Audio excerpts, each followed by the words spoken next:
कासम तो पारी साइड चला जा, कासम पारी साइड चला जा। मैं सबसे पहले अपने तमाम मुअज़्ज़ज़ मेहमानों को और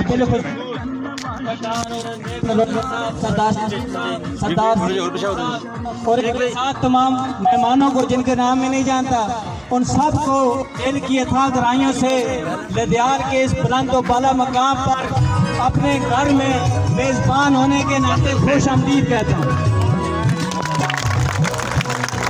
और उसके बाद इस पिंडार में बैठे हुए तमाम लोगों को जो पलखू से ताल्लुक रखते हैं, लद्यार से रखते हैं, थेसी से रखते हैं, कलांडा, केरी, कुसोड़ियाँ, या हमारे गिरदोनवा जितने इलाके हैं उनसे आए हुए हैं, सबको मैं दिल के था गहराइयों से खुश आमदीद कहता हूँ और उनका शुक्रिया अदा करता हूँ कि उन्होंने मेरे भाई मोहम्मद शफीक की इस काविश को कामयाब बनाया और यहाँ तशरीफ लाए।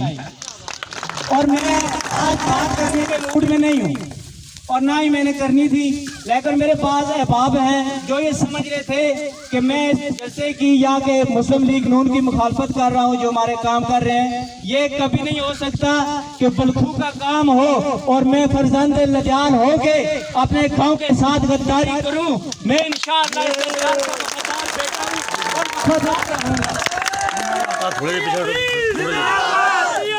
जिंदाबाद जिंदाबाद जिंदाबाद।